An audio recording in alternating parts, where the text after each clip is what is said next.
Well, of course, there's an immense range because among the older people, there are, the people whose parents spoke Yiddish when they didn't want them to understand, and there were people who grew up going to Yiddish shule and, really being fluent and knowing the literature, and so there's a range even there. So it's not that easy to generalize about that generation. Certainly among the younger people that we see here, some people will apply for the summer program because of family connections and, nice feelings about Yiddish relating to their families and their roots and so on.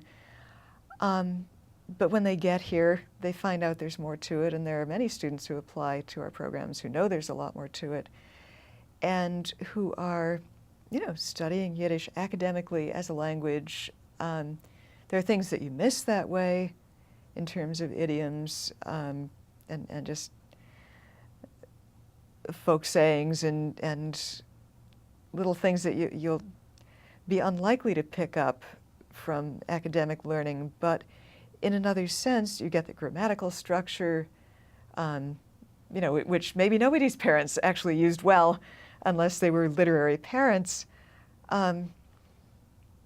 You get a sense of the breadth of the literature and this extraordinary movement that began, in the mid-19th century of trying to make Yiddish a literary language, which, many languages have gone through. English went through it in the 16th century.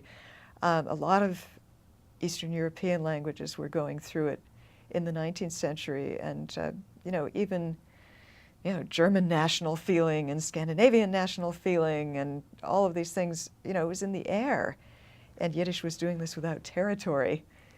And so, that sense of the history of the literature is what the younger people are getting earlier and intensively.